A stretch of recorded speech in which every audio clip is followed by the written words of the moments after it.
Sir please proceed. Sir आप muted हैं अभी, अभी आप म्यूटेड हैं सर।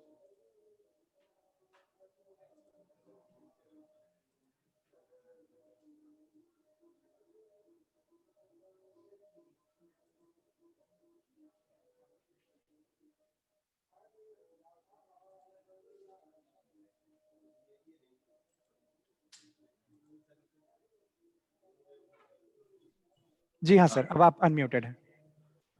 आज की इस मीटिंग में हमारे जितने कॉन्स्टिट्यूएंट कॉलेज के और अफिलिएटेड कॉलेज के प्राचार्यगण हैं और विभिन्न महाविद्यालयों के शिक्षकगण हैं, सभी का स्वागत है। और ये मीटिंग एक आप समझिए कि सावधानी बरतने के लिए हम सभी आपस में बातचीत करेंगे, ताकि जो डिग्री थर्ड की परीक्षाएं होनी है उनमें हम कायदे से परीक्षा का आयोजन करा सकें। और आप अगर कुछ सावधानी बरतेंगे तो ये परीक्षा OMR सीट पर हो रही है। इनका परीक्षाफल विश्वविद्यालय के द्वारा ही तैयार किया जाएगा, इसमें कोई एजेंसी नहीं लग रही है। अगर आपके यहाँ से OMR ठीक से भर के आएगा तो हम जल्दी से रिजल्ट इसका निकालने का प्रयत्न करेंगे। आप सभी को मालूम होगा कि राजभवन की इच्छा ये है कि उन्होंने तो पत्र में लिखा कि 15 दिसंबर तक सारी परीक्षाएं करा ली जाएं, 30 दिसंबर तक सारे रिजल्ट आउट कर दिए जाएं, लेकिन ये तो हो नहीं सका। हम लोग प्रयास कर रहे हैं कि 30 दिसंबर तक अपना सारा परीक्षा का कार्य संपन्न कर लें और इसके बाद जल्दी से जल्दी कम से कम 15 दिन में रिजल्ट निकालने की कोशिश करें। इसी बीच में 15 से 20 जनवरी के बीच में कन्वोकेशन का भी एक प्रोग्राम राजभवन से मिल चुका है। राजभवन के ही दबाव में आप सबकी शीतकालीन छुट्टियां भी कैंसिल की गई। 25 तारीख को छुट्टी रहेगी और जब ये कन्वोकेशन हो जाएगा तो जितने दिन की छुट्टी कैंसिल की गई है सब एक साथ मिलाकर आप सभी को दे दी जाएगी। परीक्षा में हमें क्या सावधानी बरतनी है? पिछली बार कंप्यूटर सेंटर में अमरेंद्र जी ने बड़ा मेहनत किया और डिग्री 1 का रिजल्ट बनाने की कोशिश की उन्होंने, लेकिन परीक्षा केंद्रों से और लड़कों के द्वारा जो सूचनाएं गलत भरी गई उसकी वजह से बड़ी परेशानी उठानी पड़ी। अब की बार हमारा आप सभी से अनुरोध है, जितने केंद्राधीक्षक हैं वो इस बात के प्रति अलर्ट रहें और खासकर जो कक्ष निरीक्षण का कार्य करते हैं लोग वो बहुत ध्यान दें, ताकि कम से कम जो एंट्री छात्रों को करना चाहिए वो शुद्ध लिख करके OMR के आंसर शीट पर आए। अगर सूचना गलत होगी तो कोई भी व्यक्ति सही रिजल्ट नहीं बना पाएगा और लड़का आपके कॉलेज में हंगामा करता फिरेगा, कंप्यूटर सेंटर में हंगामा करेगा, परीक्षा केंद्र पे हंगामा करेगा और हंगामा करने से भी कुछ होने वाला नहीं है। जब तक रिजल्ट नहीं आएगा तो कोई हंगामा करे या ना करे उससे कोई फर्क नहीं पड़ता है। हमको दिखाना ये है कि हम ठीक अपना रिजल्ट समय से निकाल दें। और आप सभी कभी छात्र थे, कभी प्रतियोगिता परीक्षा में बैठे होंगे, बहुत दिनों से आप शिक्षक हैं, आप प्राचार्य का दायित्व भी निभा रहे होंगे लेकिन कहीं आपने नहीं सुना होगा कि एक परीक्षा का परीक्षा परिणाम कई वर्षों तक निकलता हो। कोई परीक्षा एजेंसी ऐसी नहीं है जो एक ही परीक्षा का कई साल तक रिजल्ट निकालती रहे, करेक्शन करती रहे। आपने संघ लोक सेवा आयोग, तमाम प्रांतीय राज्यों के सेवा आयोग, परीक्षा सेवा आयोगों को देखते होंगे, एक बार में हजारों लड़कों का रिजल्ट वो निकालते हैं, ना कहीं कोई त्रुटि होती है ना कहीं कोई संशोधन होता है। बस केवल परेशानी इस बात की है कि डाटा हमको करेक्ट मिलना चाहिए। वीर कुंवर सिंह यूनिवर्सिटी में हम ये देख रहे हैं कोई ऐसा चरण नहीं है जिसमें अशुद्धि न आती हो। लड़के का रोल नंबर गलत अलॉट होगा, पंजीकरण गलत अलॉट होगा, नाम उसका गलत रहेगा, तो सारा गलती प्रारंभिक स्तर से प्रारंभ होती है और जब परीक्षा का समय आता है तो लड़का भी धन्य है कि अपना रोल नंबर नहीं लिख पाता, अपना पंजीकरण नंबर नहीं लिख पाता, ठीक से पर्चे का नाम नहीं लिख पाता, और हम उसी को प्रोटेक्ट करने के लिए खड़े रहते हैं कि लड़का है नहीं लिख पाया। अगर ऐसे लड़के को हम बीए पास करा रहे हैं जो अपना रोल नंबर एंट्री नहीं कर सकता, तो शायद बड़ा ही दुखद है।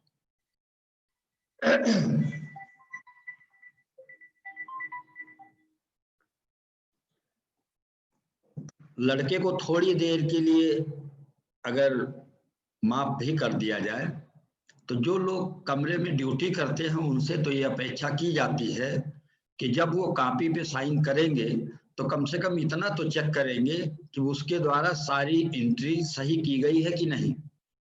अगर वो इस बात के प्रति सतर्क हो जाए तो चीजें अच्छी तरह से संभल जाएंगी।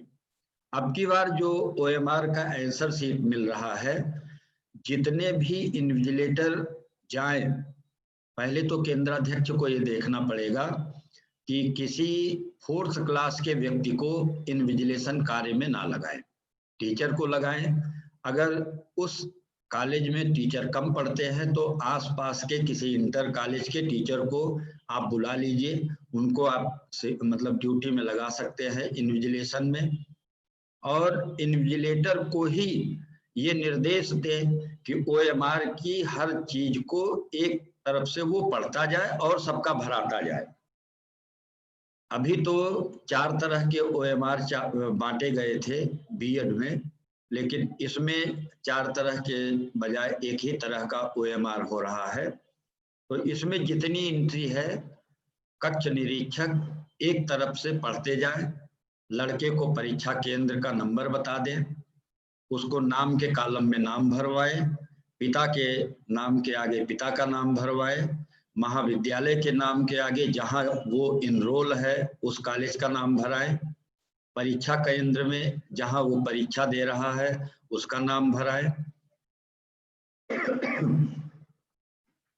और बुकलेट पर एक नंबर दाहिने हाथ पे ऊपर लाल रंग से लिखा होगा जो बांटी जाएगी, उस बुकलेट का नंबर आंसर शीट पर भरवा दें। तो उस नंबर से अगर आपने आंसर शीट पे भरवा दिया तो किस लड़के को कौन सी बुकलेट दी गई थी ये पकड़ में आ जाएगा, ये भरवाना पड़ेगा। सेंटर की मोहर लगेगी और जो भी इन्विजिलेटर साइन करें वो कृपा करके अपने दस्तखत के नीचे अपना पूरा नाम लिखें, ताकि ये रिस्पॉन्सिबिलिटी फिक्स करने में थोड़ी सी आसानी हो कि किस कमरे में कौन आदमी था, क्या गड़बड़ी हुई और ये सिग्नेचर किसके हैं। यहाँ परंपरा ये है कि लोग टेढ़ा मेढ़ा दस्तखत कर देते हैं, उसे आइडेंटिफाई करना बड़ा मुश्किल हो जाता है कि ये किस व्यक्ति के हस्ताक्षर हैं। तो जहां भी आप हस्ताक्षर करें नीचे अपना नाम लिख दें ताकि ये आइडेंटिफाई हो सके। और जब इम्तहान हो जाए तो सारी बुकलेट को कलेक्ट करना है आपको। OMR के पहले कॉपी को कलेक्ट करना है, कार्बन कॉपी लड़का ले जाएगा। और इम्तहान समाप्त होने के बाद जो ऑब्जर्वर है उसकी उपस्थिति में ही आप OMR शीट को अनयूज्ड को यूज्ड को सील कर दे। ऐसा ना हो कि आज इम्तहान हुआ और 3 दिन तक आप उसको सील ही ना करें। ऑब्जर्वर का हस्ताक्षर उस पर जरूर कराएं। और जो गाड़ी यहाँ से पेपर लेके जाती है जब वो लौटने लगे तो आप अपना OMR उसको दे दें। यदि रात बिरात क्वेश्चन पेपर आपको जाता है तो आप ये ध्यान रखें कि 1 दिन का 2 दिन का जब आपके पास कॉपी और OMR एकत्र हो जाए तो आप अपने साधन से भी विश्वविद्यालय को ये OMR और यूज्ड अनयूज्ड सामग्री वापस कर सकते हैं। ये सामग्री सीधा विश्वविद्यालय में कंप्यूटर सेंटर में आएगी। वहां के आदमी आपकी उपस्थिति में जो मेमो आप लाएंगे उस मेमो से एक एक चीज मिलाएंगे। कृपया OMR शीट को सीरियल नंबर लगा के भेजें, क्योंकि जो आदमी आपका लेके आएगा वो मेमो के हिसाब से हर चीज मिलाई जाएगी। और जो भी गड़बड़ी मिलेगी उसका रिस्पॉन्सिबिलिटी वहां आपके ऊपर तुरंत फिक्स की जाएगी। तो आपकी बार थोड़ा सा हमारा निवेदन है कि आप लोग सब अनुभवी हैं और अपने अनुभव का, अपनी कुशलता का प्रदर्शन भी करें वास्तविक धरातल पर, और सब चीजें सुव्यवस्थित ढंग से विश्वविद्यालय को आए, ताकि हम समय से ये परीक्षा फल एक बार में त्रुटि रहित निकाल सकें। और हमें विश्वास है कि आप इसको गंभीरता से लेंगे और विश्वविद्यालय की मदद करेंगे। 2 चिट्ठियां कुल सचिव के द्वारा भेजी जा चुकी हैं, आज एक थर्ड रिमाइंडर भी जा रहा है। बच्चे चूंकि ओएमआर सीट पे इम्तहान होता है, तो जो पढ़े लिखे नहीं है वो नकल करने की कोशिश करते हैं, अपने साथ मोबाइल ले जाने का प्रयास करते हैं छुपा के या खुल्लम खुल्ला, और फिर हंगामा करते हैं। पिछले इम्तहान में 2 सेंटर पर इस तरह की स्थिति पैदा हुई और उसको विश्वविद्यालय ने किसी तरह से निपटा। तो ये परामर्श ये हुआ था, प्रिंसिपल्स की बैठक में सबको बता दिया गया था, राइटिंग में 2 बार चिट्ठी भेजी जा चुकी है कि सभी लोग अपने कॉलेज के पैसे से जैमर खरीद करके जहां परीक्षा हो रही है वहां पर लगा दें। अभी तक किसी भी कॉलेज के द्वारा अगर ये व्यवस्था नहीं की गई हो तो कृपया आज का मौका है, 10-12 हजार का जैमर मिलता है, उसको लेकर के कॉलेज में लगा दीजिए ताकि इस तरह का विवाद ना हो। अगर कोई लड़का लेके जाता भी है मोबाइल, पहले तो कोशिश करिए कि गेट पे चेकिंग कर लीजिए, लड़के का मोबाइल जमा करा लीजिए। अगर कोई चोरी चुपका लेके भी जाता है तो जैमर लगा होने की वजह से वो सफल ना हो सके और अनावश्यक केंद्र पर कोई विवाद ना हो, क्योंकि हम लोग लड़कों से रोज उलझते रहें ये भी उचित नहीं है, लेकिन परीक्षा में खुलेआम नकल हो ये भी संदेश नहीं जाना चाहिए। परीक्षा की शुचिता अपनी जगह पर है और एक शांतिपूर्ण माहौल में हम लोग इस परीक्षा को संपन्न करा लें, यही मेरा आप सबसे निवेदन है और उम्मीद है कि आप सभी इसमें भरपूर सहयोग करेंगे। बहुत बहुत धन्यवाद। अब अमरेंद्र जी अगर कोई टेक्निकल बात होगी तो आपको बताएंगे। Thank you sir. एक छोटा सा प्रेजेंटेशन है जो रिकॉर्डिंग पे रहेगा, तो बाकी जो टीचर्स नहीं भी पार्टिसिपेट कर पाएंगे वो देख पाएंगे। सर मैं अपना स्क्रीन शेयर कर रहा हूँ।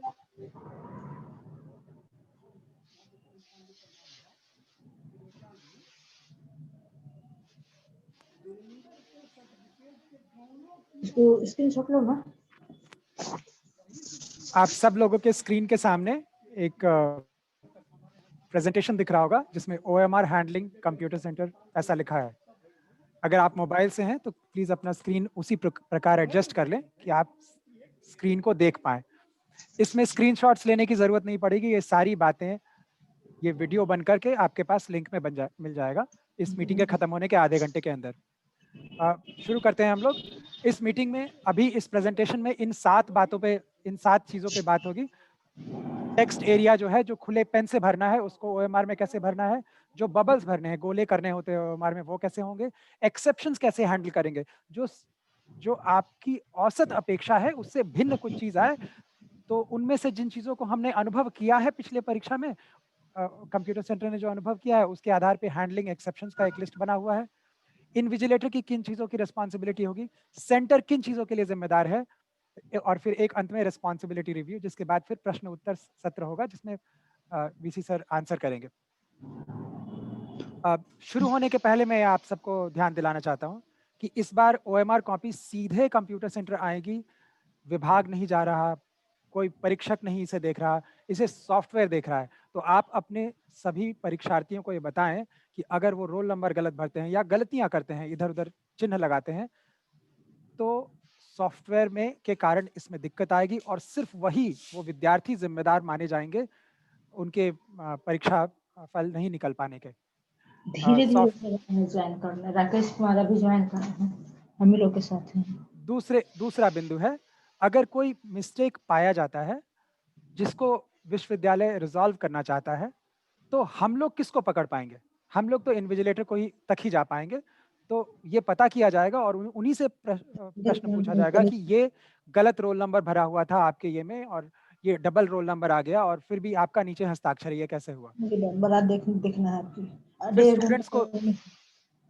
फिर स्टूडेंट्स को ये बताना है कि आपकी वो अपने OMR का अपना वाला कॉपी तब तक रखें जब तक रिजल्ट नहीं निकल जाता है।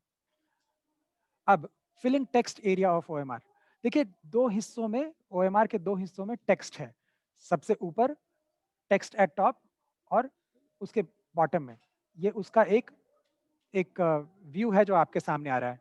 आपके सामने अभी टॉप का एरिया है, देखिए यहाँ परीक्षार्थी का नाम इत्यादि, यहाँ सब कलम से लिखना है। ध्यान दें कि इस हिस्से को लिखते वक्त ये रही list, the responses should be with in the box. जो भी डब्बा बना है उस डब्बे के बाहर न जाए, उसमें जो जरूरी पड़े छोटा करना वो छोटा कर ले, लेकिन उसको उस डब्बे के अंदर ही रखें। इंक किसी भी प्रकार का बारकोड तक ना पहुंचे। ज्यादातर रेस्पॉन्सेज इंट्यूटिव हैं, लेकिन अगर कोई प्रश्न हो तो अभी हम लोग इस बारे में बात कर लेते हैं। ये ऊपर के डब्बों के बारे में बातचीत। ये देख लीजिए, परीक्षार्थी का नाम, सत्र क्या है, पिता का नाम, महाविद्यालय का नाम। अच्छा, ये महाविद्यालय के नाम में कई बच्चे ये गलती करते हैं कि जिस महाविद्यालय में वो परीक्षा दे रहे हैं, जो कि केंद्र का नाम हुआ, वो लिखने लग जाते हैं। इसलिए उसके तुरंत नीचे परीक्षा केंद्र लिखा गया है कि वो दोनों बातें यहाँ बतानी है उनको और हाथ से लिखना है। तो आप ये बात का ध्यान दें कि बच्चे जब ये भरते हैं तो यहाँ जहाँ बार कोड है उसमें उनका इंक न जाए। बार कोड पे इंक लगा तो कंप्यूटर इस पूरे OMR को पढ़ नहीं पाएगा। उसके अलावे यहाँ बाईं तरफ ब्लैक कलर के रेक्टेंगल्स बने हुए हैं। इन ब्लैक रेक्टेंगल्स पे भी इंक नहीं लगना चाहिए। जो इन्विजिलेटर भी इसको हैंडल करेंगे वो इस बात पे ध्यान दें, इंक या किसी प्रकार का यहाँ निशान ना लगे, वो बिल्कुल अछूता रहे। यहाँ परीक्षा का नाम में आप BSc, BCom, ऑनर्स, जनरल इत्यादि भरेंगे। सेमेस्टर या भाग जो है वो लिखेगा बच्चा। यहाँ पे तो स्पष्ट है कि एक ही चीज़ है, तीसरा भाग है। विषय यहाँ बच्चा भरेगा और यहाँ पे प्रतिष्ठा, जनरल, वोकेशनल इत्यादि है। अब इसके उस हिस्से पे जाते हैं जो थोड़ा अलग सा लग रहा है, text at bottom. Text at bottom में सिग्नेचर और स्टैम्प करना है, जो कि बक्से के अंदर ही होना चाहिए। तो फिर से एक बार उस हिस्से को देख लेते हैं। जो OMR बच्चे भरेंगे उसके नीचे का ये दृश्य है, उसमें 3 खाने बने हैं। यहाँ परीक्षार्थी को, विद्यार्थी को हस्ताक्षर करना है जो इस डब्बे के अंदर होना चाहिए। परीक्षक को वीक्षक कहते हैं जिसे, उन्हें जो साइन करना है वो इस डब्बे के अंदर, और मोहर इस डब्बे के अंदर। यहाँ लगे काले गोले पर स्पर्श नहीं होना चाहिए। अब बबल्स की बात करेंगे हम लोग। तो बबल्स में जो चीजें भरनी है उनमें मुख्य है registration number, roll number, centre code. यही रुकते हैं ये तीनों चीजें, रजिस्ट्रेशन नंबर, रोल नंबर और सेंटर कोड। वापस आते हैं इस दृश्य पे। रजिस्ट्रेशन नंबर यहाँ, रोल नंबर और सेंटर कोड, ये तीनों चीजें विद्यार्थी को अपने एडमिट कार्ड से मिलेंगी। वो अपनी याददाश्त से न लिखे, किसी और चीज से न लिखे, एडमिट कार्ड पे लिखी सूचना को लिखे। उसके बाद आगे आते हैं उस लिस्ट पे। फिर से आगे है पेपर कोड, बुकलेट कोड और बुकलेट सीरीज। क्या ये तीनों चीजें सबको दिख रही है ना? पेपर कोड, बुकलेट कोड और बुकलेट सीरीज, ये तीनों चीजें उसको प्रश्न पत्र से मिलेंगी ऑन क्वेश्चन पेपर। ये देखिए, ये पेपर आईडी है, ये बुकलेट कोड है और ये बुकलेट सीरीज है। अंतिम की ये तीनों चीजें बच्चे को उसके क्वेश्चन पेपर से मिलेगी। इन्विजिलेटर इसमें हेल्प कर सकते हैं उसको, बहुत स्पष्ट भाषा में लिखा हुआ है, कोई इसमें असुविधा नहीं होगी। आगे बढ़े हम लोग, हैंडलिंग एक्सेप्शंस। जो अभी तक अपवाद दिखे हम लोगों को, उसके आधार पे ये उदाहरण आपके सामने रखे गए हैं। रोल नंबर या रजिस्ट्रेशन नंबर, जो नंबर्स आपके सामने आएंगे उसमें क्या करना है। मान लेते हैं कि रोल नंबर या रजिस्ट्रेशन नंबर में कोई स्पेशल कैरेक्टर है। स्पेशल कैरेक्टर हुआ जैसे ये स्लैश है या हाइफन हो। वैसी परिस्थिति में जैसे उसका उदाहरण है 1 2 3 4 5 6 /16, तो बच्चा अपने रोल नंबर वाले खाने में, जहां रोल नंबर मान लीजिए ये है, तो वो भरेगा वास्तव में क्या 1 2 3 4 5 6। वो सिर्फ ये जो स्पेशल कैरेक्टर है उसके बाद की चीजों को इग्नोर करते हुए सिर्फ भरेगा और उसी के नीचे का गोला करेगा। दूसरी संभावना कि जो नंबर ऑफ डिजिट्स, जितने बक्से बने हुए हैं, अच्छा जब हम बोले कि कितने बक्से बने हैं तो उसका उदाहरण देख लीजिए फिर से। देखिए जैसे यहाँ सेंटर कोड में 3 बक्से बने हैं, पेपर आईडी में 5 बक्से बने हैं। इस प्रकार से कितने बक्से बने हैं उतने ही गोले करने का स्थान है। उस संदर्भ में कर रहे हैं कि जैसे अब यहाँ पर जो उदाहरण रूप प्रस्तुत किया गया है उसमें रोल नंबर के 8 बक्से हैं, 8 डब्बे हैं। तो अब हम ये कह रहे हैं कि अगर number of digits is less than the number of boxes, जैसे कि 4 डिजिट का ही है, तो आप कौन से 4 डिजिट भरेंगे ओएमआर के? तो अंतिम, यूज द लास्ट 4 बॉक्सेस। इस बात को प्लीज देख लीजिए, अंतिम 4 डिजिट को भरना है आपको उस परिस्थिति में। फिर जब number of digits more than the number of boxes, ऐसा हो सकता है कि कोई रोल नंबर या रजिस्ट्रेशन नंबर जितने बक्से हैं, जितने डब्बे बने हुए हैं, उससे ज्यादा संख्या का हो। उस स्थिति में जितने डिजिट्स हैं, तो रोल नंबर के खाने में अभी जो उदाहरण रूप प्रस्तुत किया गया था, उसमें रोल नंबर के हिस्से में 8 डब्बे बने हुए थे। तो उस रोल नंबर का विद्यार्थी अपना अंतिम 8 डिजिट सिर्फ डालेगा।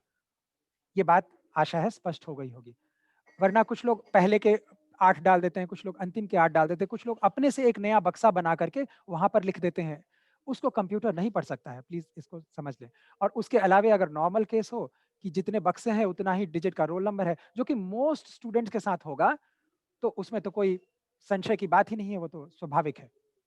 पेपर आईडी या कोड में कि अंतिम 5 डिजिट जो पेपर आईडी का है वही उस डब्बे में डालना है। देखिए फिर से, ये सामने आपके पेपर आईडी कार्ड बना हुआ है। आशा है कि आप लोगों को ये दिख रहा होगा। ये पेपर आईडी का हिस्सा है। यहाँ पर ये 5 ही हिस्से हैं। तो जो भी पेपर आईडी लोग देखेंगे, उसका 5 डिजिट का ही आपको यहाँ भरना है।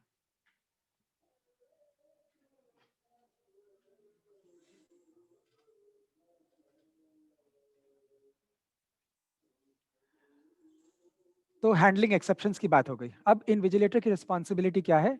टेक्स्ट एरिया में स्टूडेंट का नाम और एनरोलमेंट नंबर सही होना चाहिए। ये इन्विजिलेटर की रिस्पॉन्सिबिलिटी है। और ओएमआर एरिया में roll number, centre code, paper code और बुकलेट सीरीज, इसमें से एक भी चीज गलत हुई तो उस विद्यार्थी को, वो विद्यार्थी एब्सेंट रह जाएगा। तो इसकी जिम्मेदारी इन्विजिलेटर की। ये चारों चीजें मिलाप करके ही इन्विजिलेटर को अपना साइन करना है। आगे बढ़ते हैं। सेंटर की रिस्पॉन्सिबिलिटी। सेंटर को ओएमआर का बंडल प्रीवियस एग्जाम के एक दिन के अंदर, जैसे अभी बीसी सर बता रहे थे, वैसे आपको भेज देना है यहाँ। दूसरी बात, आपको एक लिस्ट देना है जिसमें इन्विजिलेटर किस कक्ष में असाइंड थे, किस एग्जामिनेशन हॉल में असाइन थे, और उस हॉल में क्या रोल नंबर रेंज था उसके साथ। देखिए, उसका एक सैंपल इन्विजिलेटर डिटेल यहाँ पे प्रस्तुत किया गया है आपके सामने, जिसमें सेंटर का नाम लिखे हैं, सेंटर का कोड लिखे हैं, उसके बाद रूम या हॉल का नंबर लिखा गया है, उसमें कितने स्टूडेंट थे ये आप बताए हैं, उसमें कौन इन्विजिलेटर है। जैसे यहाँ 63 स्टूडेंट है और इस रूम नंबर 6 में सुशील कुमार नाम का एक इन्विजिलेटर है, और यहाँ पे रोल नंबर रेंज क्या है, उनका सैंपल सिग्नेचर, और अगर कोई रिमार्क है तो वो लिख दें। ध्यान दें कि ये वही सिग्नेचर हो जो ओएमआर पे हमें मिलेगा, ये वही सिग्नेचर करें। वो कोई व्यक्ति 2-3 अगर सिग्नेचर हो उनके, तो उनको ध्यान बताइएगा, वही सिग्नेचर करें। तो यहाँ उदाहरण स्वरूप जो आपके सामने सैंपल रखा गया है, उसमें रूम नंबर 6 में ये 2 रेंज के रोल नंबर वाले लोग हैं, तो आपने यहाँ पे दो रेंज लिख दिया।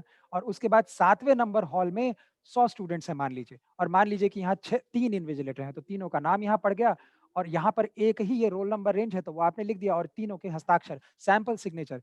सैंपल सिग्नेचर जब हम कहते हैं तो हम उस चीज की बात करते हैं जो यहाँ घेरे के अंदर परीक्षक का हस्ताक्षर, इस जगह पे जो आना है, हम उसकी बात कर रहे हैं, वो चीज आप प्रस्तुत करेंगे। सेंटर की रिस्पॉन्सिबिलिटी। सभी ओएमआर शीट्स अरेंज्ड होने चाहिए सीरियली यहाँ पर डिलीवर करने के पहले।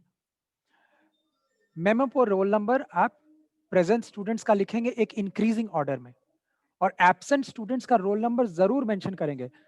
कई मेमो एब्सेंट स्टूडेंट के रोल नंबर को खाली छोड़ देते हैं, उसको मेंशन ही नहीं करते हैं। रिस्पॉन्सिबिलिटी रिव्यू एक बार कर लें हम लोग। Maintaining a list of signatures of all invigilators of your centre, और ये आप परीक्षा शाखा को भिजवा देंगे, और वही सिग्नेचर जो हमारे पास इस लिस्ट में आएगा, वही सिग्नेचर इन्विजिलेटर द्वारा ओएमआर पे करना चाहिए। हर सेंटर इस बात का रिकॉर्ड मेंटेन करे कि कौन सा बुकलेट कोड रेंज उसके पास किस हॉल में इस्तेमाल किया गया है। अगर कोई डिस्क्रिपेंसी होगी तो वो इंडिविजुअल इन्विजिलेटर ही से पूछा जाएगा इस बारे में प्रश्न। अब ये क्वेरीज का सेक्शन आ गया। सर वीसी सर, अब आपको शायद कुछ करना होगा। कुछ प्रश्न जो हमारे पास भेजे गए थे इस प्रेजेंटेशन को बनाने के समय, कि अगर कोई student manually written admit card लेके आता है, जो कि standard OMR standard admit card हम लोगों ने जनरेट जो किया है परीक्षा शाखा ने, उससे अलग है, जिसमें हाथ से उसका रोल नंबर, हाथ से नाम लिखा हुआ है, तो उस केस में उसको एडमिट करना है कि नहीं, इस बारे में बहुत सारे लोग असमंजस में पड़ जाते हैं, कंफ्यूजन में आ जाते हैं, प्रेशर में आ जाते हैं। सर दूसरा प्रश्न आया है हमारे पास कि अगर स्टूडेंट ने गलत रोल नंबर लिख दिया तो क्या उसको हम लोग दूसरा ओएमआर प्रदान करेंगे? कुछ परीक्षा केंद्रों से ये प्रश्न आया है। और तीसरा प्रश्न आया है कि अगर व्हाइटनर अप्लाई किया गया हो ओएमआर पे तो क्या वो स्वीकार्य होगा? तो उसका उत्तर सर मेरे हाथ में है। तो हमने बताया है कि अगर कहीं थोड़ा सा एक जगह लग गया तो वो स्वीकार कर लिया जाता है सिस्टम द्वारा, सॉफ्टवेयर द्वारा। ये हम लोगों के हाथ की बात नहीं होती, ये बस हमें जानकारी है इसलिए बता रहे हैं। अगर इधर उधर कहीं मार्क ज्यादा दिख गया तो सिस्टम को कंफ्यूज कर देता है, वो ओएमआर रिजेक्ट हो जाता है। सर एक और बात पॉइंट आउट करने का है कि जो ओएमआर शीट है उसके ऊपर में एक पट्टी है, उसको उसमें डॉट्स बने हुए हैं, उस डॉट को सही जगह से फाड़ना जरूरी है। कृपया इस बात का सेंटर्स ध्यान दें। सर हमें यही कहना है। ऊपर के 2 प्रश्नों का उत्तर आप दे दें सर।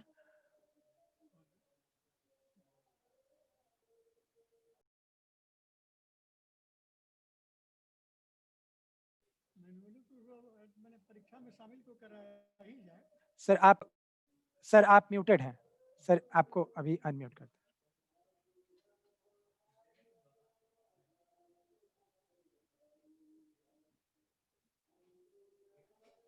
हाँ सर, अब आप अनम्यूटेड हैं। विश्वविद्यालय ने तो अपने यहाँ से एडमिट कार्ड डिजिटल बना करके जारी किया है, तो ये बीच में हैंड रिटन कौन जारी कर रहा है? हाँ, तो सेंटर में हैं?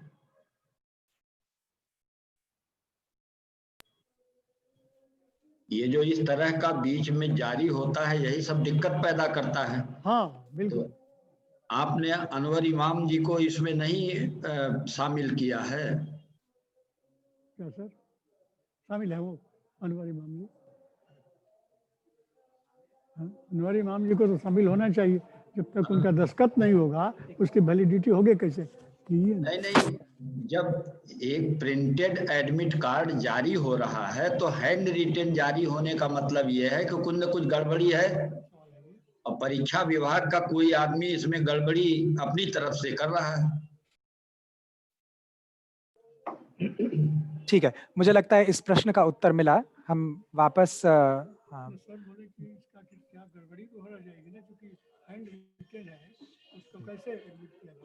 सर अगर आपकी इजाजत हो तो हम अनम्यूट करना चाहते हैं, अगर कोई जनरल क्वेश्चंस लोग पूछना चाहते हैं तो उसके बारे में।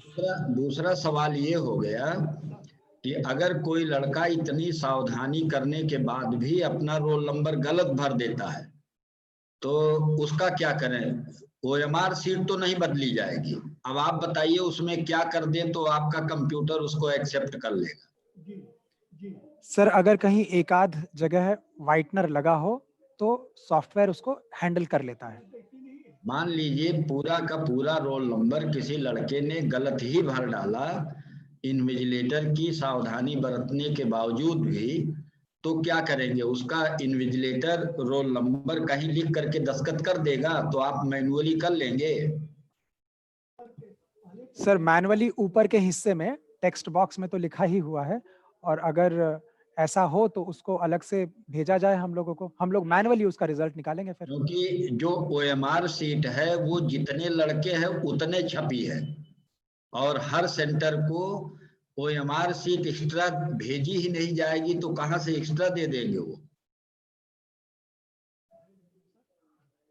तो रोल नंबर भराते समय मैंने इसीलिए शुरू में कहा था कि एक बार इन्विजिलेटर एक एक चीज बोलता जाए कि अब नाम लिखो, अब रोल नंबर लिखो, दाहिने हाथ की तरफ से लिखो, रजिस्ट्रेशन नंबर लिखो, वो भी दाहिने हाथ की तरफ से लिखो, बोल के 5 मिनट में आंसर शीट की इंफॉर्मेशन भरवा दे तो कोई गलती नहीं होगा। अगर लड़के को अपने आप करने को कह देंगे, एक दिन ये कर देंगे, लड़का जान जाएगा। अब मुश्किल से डिक्टेट करके भराने में 5 मिनट लगेगा, पूरी आंसर शीट अच्छे से भर जाएगी। बस केवल ये है कि इन्विजिलेटर को मालूम होना चाहिए कि हमें क्या कराना है। जी सर, ये बात बहुत तर्कसंगत लग रही है सर। मुझे लग रहा है कि ये उत्तर कंप्लीट है अपने आप में। अब सर आपकी इजाजत हो तो हम सबको इजाजत देना चाहते हैं अनम्यूट होने का, ताकि अगर किसी और के मन में प्रश्न हो तो पूछ सकते हैं। ठीक बात। अब आप सब लोग एक एक करके प्लीज अनम्यूट कर सकते हैं जो चाहें। अब मैंने इजाजत दे दी है, जो अनम्यूट करेगा वो बोल सकेगा। सर नमस्कार, आभा सिंह बोल रहे हैं सर, महिला कॉलेज प्रिंसिपल। सर फोर्स के लिए समय पर वो जो नहीं आते हैं तो उसके लिए विश्वविद्यालय की तरफ से एक बार फिर से रिमाइंड कर दिया जाता है पुलिस फोर्स के लिए, ताकि वो समय पर आ जाए।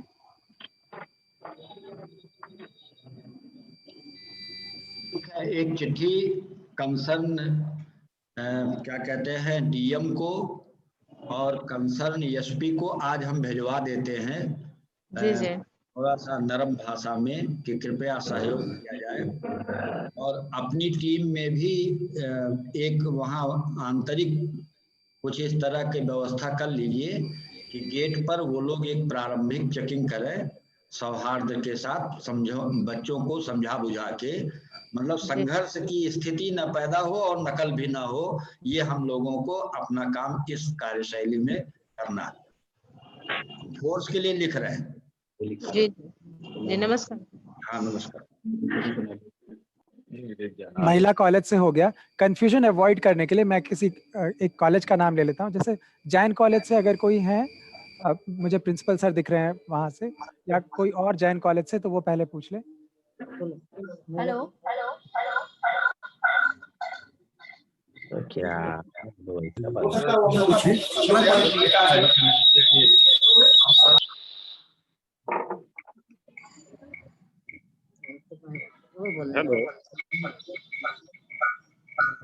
महाराजा कॉलेज? नहीं हमने जी ठीक है, हम लोग सारा चीज समझ गए हैं। ठीक। SB college? Amarinder ji, SB college centre पर अभी तक रोल सीट नहीं पहुंचा है।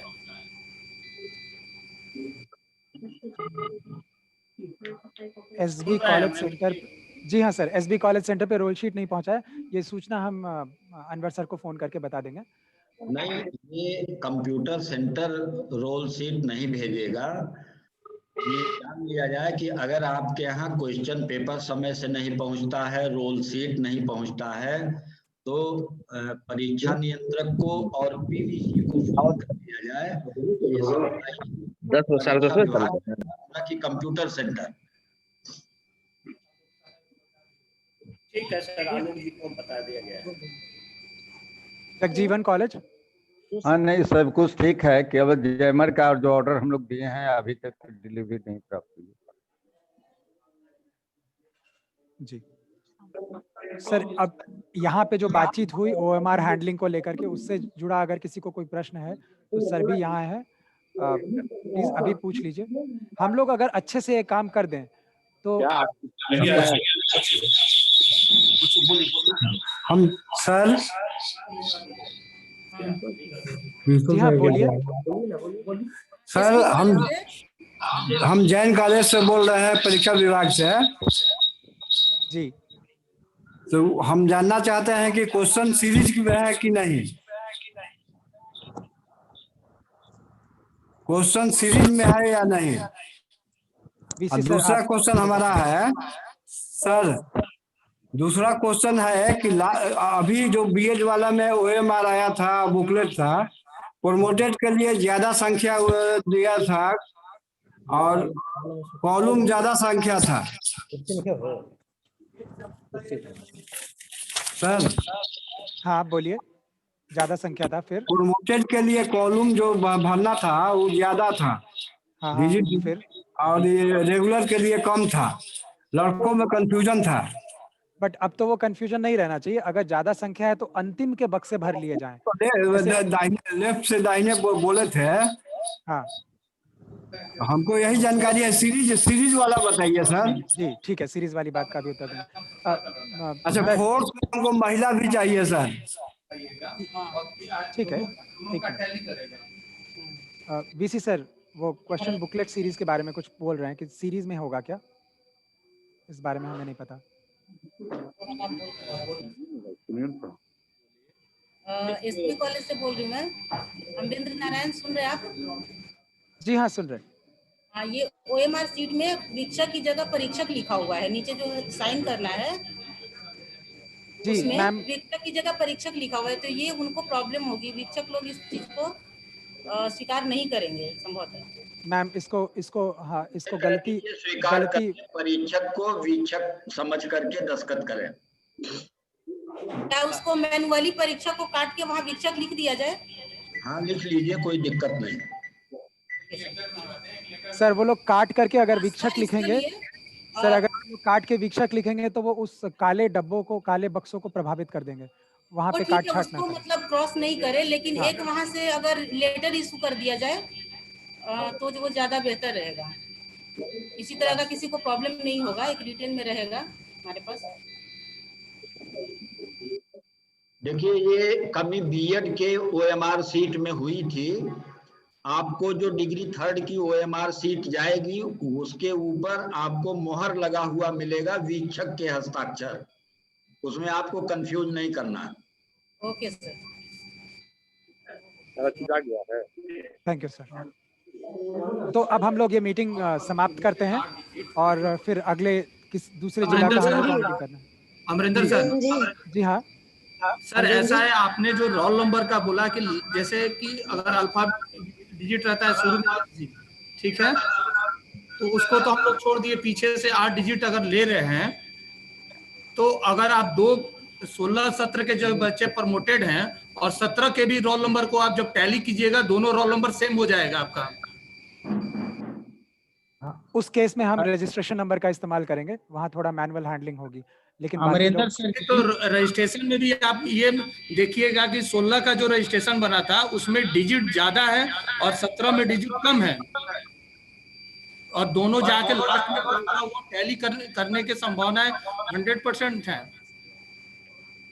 जी, ऐसे केसेस को फिर हम लोग को मैनुअली हैंडल करना पड़ेगा, दिक्कत होगी उन लोगों में। अगर आपके मन में कोई सुझाव है इस तरह की परिस्थिति का सामना करने के लिए तो प्लीज बताइए। अमरिंदर जी, हमको भी एक क्वेरी है, हम डीके कार्मल से बोल रहे हैं। जी सर। सर सुन रहे हैं मेरी बात? जी हाँ सर। बोल रहे हैं सर कि अटेंडेंस सीट के लिए हम लोग को कोई इन्फॉर्मेशन नहीं है कि आया है उस बंडल में कि नहीं है।